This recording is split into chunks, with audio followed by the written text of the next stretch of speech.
There are countries and companies that are the Switzerlands of the internet. Some of these countries are the size of the average suburban household, and one of them almost brought the entire internet to its knees in a single day. They offer cybercriminals the privacy to conduct unregulated information exchanges, malware attacks, spam dumps, ransomware breaches, and bulletproof hosting.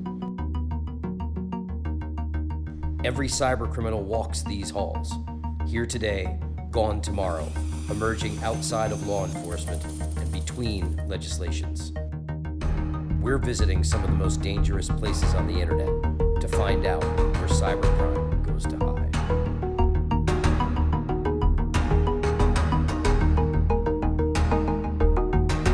We were flying over the North Sea to see the world's first data haven. The Principality of Sealand, which considers itself a sovereign country, is an abandoned World War II gun platform. You're the Prince of Sealand? I am, yeah. I mean, the fort was situated in international water, and my grandfather decided, why not declare it a principality? Yeah, so what is it about having your own kingdom that's so appealing? I mean, it's the element of freedom that we have out there. We can do what we want without prying eyes watching our every move. Why don't you want prying eyes watching your every move? Why wouldn't you, did you say? I mean, why'd you shut your curtains at home? Seems like a long way to go to store your data. Yeah, well, some people go to long measures, don't they, to secure what they say. At the dawn of the internet, an idealist named Ryan Lackey founded the world's first online sovereign state by creating a bulletproof data hosting facility. The idea of Haven Co. was to have a place where people could host servers for internet sites, and the users would be located everywhere in the world, and these servers would be located on Sealand in a physically secure environment, and we would have very high technical quality service, but we would also be able to let the customer pick which laws applied to them. So is Ryan Lackey involved in Haven Co. anymore? No, he had a little bit of a falling out with us. No. What was the falling out about? Primarily, we sort of disagreed, as I say, on the grey areas as far as when we were hosting for Haven Co. originally. He wanted absolute carte blanche, do what you wanted. If someone wanted to come out there and operate a server selling firearms or missiles, he thought we should just offer a service to anyone that wanted it. We built the business, so we got to make our own rules. Anyone who creates something gets to define what that thing is, which is part of why we picked the kind of regulations we did.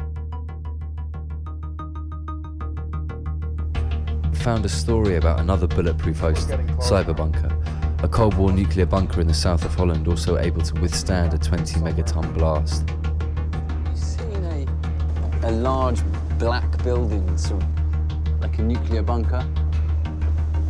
Middag. He knows the bunker. Yeah, he knows it.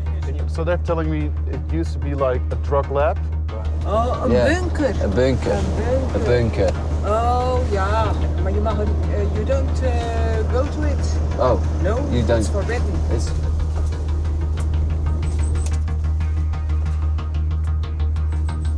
I'm not quite sure if this was a good idea. Cyberbunker was a notorious hoster for illegal materials, especially spam, and was also rumored to be home to numerous hackers. A battle is waging across the internet. It's under the worst ever cyber attack. So strong, it's slowing down internet access globally. It's allegedly a strike from a Dutch web hosting company called Cyberbunker. Somebody going to be held account? Could somebody go to prison over this? Could somebody be fined? Is this going to be resolved? I doubt that the people that did the attacks are in any country where doing a DDoS attack is legal or where they can even be found. You know it's illegal what you're doing, right? After weeks of cryptic responses as to whether we could actually get into Cyberbunker, I decided just to try my luck.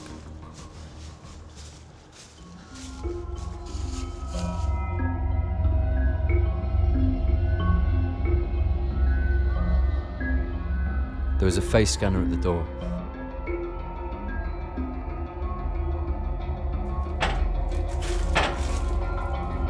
It was clear that someone had also been using the facility quite recently.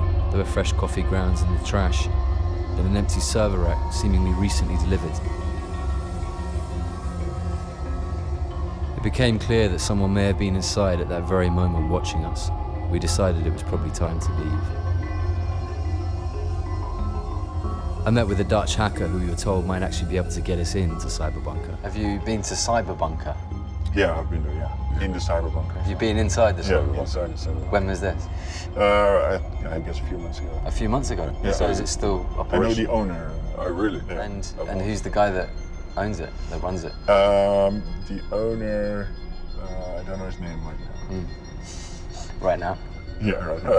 Yeah. I can bring you into contact with the owner if you want to. You can have a conversation with him if you want to, inside the bunker if you want to. That would be great.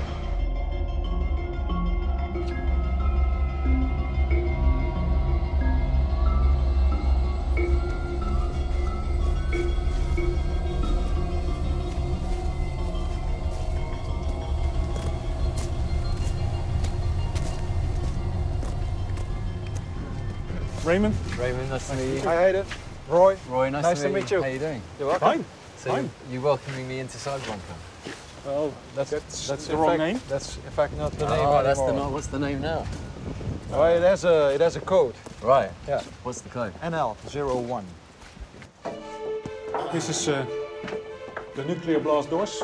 Yeah. Of course, you're in a nuclear bunker, so What's the phone signal like down here? No. None. So these are your CCTV cameras Yeah. you've got around the place? Yeah. Yeah, we did notice them. I did try to get in the other day.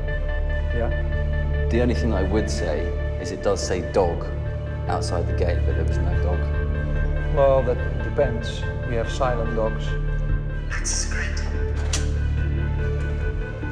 It's incredible. It's straight out of Dr. Strangelove. So this was built to protect against Russian nuclear threat. yeah. Yeah. And now we're in the cyber world, and it's again providing Right. the protection. Right. So you're doing a full circle. So we came here looking for Cyberbunker. This No. isn't Cyberbunker anymore. No. Our company is based upon trust. We want to provide high-end security for clients that are, well, trusting us with their most valuable data. And we are combining it with cybersecurity capabilities, and we're telling that it's not just concrete or an EMP shield that Yeah. helps you out in Yeah. terms of securing, but it's also protecting the fiber and the cryptography and all those stuff from nowadays. Yeah. With all the trends like cloud and big data and Internet of Things, that there's solely focus on cybersecurity and, let's say, the digital part of securing. Yeah. But you're doing the physical part as well. Now we're doing both. But why do you need the physical part? Who's actually going to break in here? Come on. And well, here, no one. If you're a company, you're storing your stuff here that you don't want anyone else to get their fingers on. Yeah. Okay, so So you don't store everything in the bunker. We don't have a concept that relies on one bunker, because one bunker is no bunker. Yeah. So you have at least two in one country, Yeah. and then other bunkers in other countries, which Yeah. gives you also advantages from a legislation perspective, from data protection laws and what's more beneficial for clients to have that data. So who are you providing data storage for? Currently, we're not entitled to say. Okay. Well, typical, let's say, in generic terms, governments. But So potentially governments might want to store their information here because it's a safe place from military attack from other governments who might want to launch cyber attacks. for sure, we don't brag about locations. Yeah. We don't show pictures and movies from the inside. Yeah. Because in the end, that's not what clients are looking for. Ultimate security, Yeah. high-end security. Yeah. This will probably be the first and last time you will see this bunker from the inside. It seemed Cyberbunker had evolved from a place where scammers and hackers go to hide to a place where governments and corporations go to do the same. There's different types of bulletproof hosting, and it depends on if you're a criminal or if you're legitimate or you just need your data in cold storage. You pick the bulletproof hoster who is best for your needs. I wanted to see an active data haven, one that touted its ultra-secure hosting. Embedded in a nuclear bunker 30 meters below the hills of Stockholm is a hoster called Bahnhof.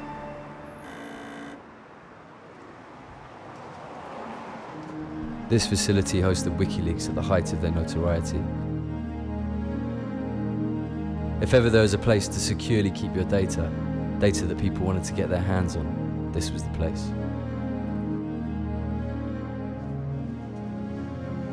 Hi. Nice to meet you. I met the CEO, Jon Carlin. He gave me a tour of the impressive facility. It's a blast door. It's the physical impenetrability of this bunker even relevant? It's important. I mean, if you operate mission critical business, it's important to have it secured by physical means. You need energy, which is the diesel engines. Then you need internet, which is fiber optic cables, and they are coming in from many ways. Is it a closely guarded secret where these cables are? Yes. Okay. Jan showed me where WikiLeaks servers had been and walked me up to the control room overlooking the facility. It did indeed look like a James Bond villain's lair.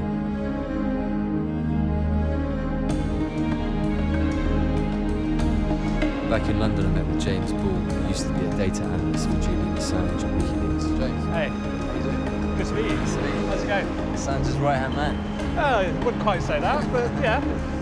So kind of WikiLeaks' famous server was this server in Sweden, a company called Bahnhof, which is essentially, in an underground bunker and hyper secure. And that's what people would think of. But day to day, most of it was actually delivered by Amazon, because when you're getting as much traffic, when you've got the biggest story, you need this massive commercial company to do it.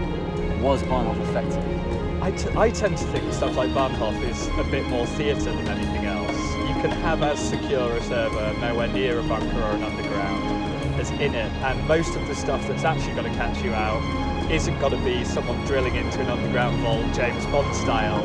Is there anything illegal down there? It could be, but it is not. Yes, but it's not my. I mean, I don't open at any given moment. There can always be some illegal material on the internet, but I don't open the boxes. I don't control what's on the boxes. I think we are the mailman. We are the bank. The hosters would like to see themselves as the post office, but if they really want to be a post office, they have to act on abuse complaints when they come in. A post office doesn't have, like, if a post office had a bomb stored in their post office and they didn't take action when they got a complaint, they'd be out of business. So bulletproof hosting is a term that's gone back maybe 10 or 15 years, and it refers to a hoster who will not take action to take down your website. So somebody discovers that your website at that hosting provider is bad, and they go to the hosting provider and say, can you disconnect this customer, or can you give me information about what that customer is doing, because they've stolen my data, and the company will just ignore those abuse complaints. I was told corrupt hosters in Southeast Asia favor smoke and mirrors over hardened data centers. We found one such hoster, so we decided to track them down.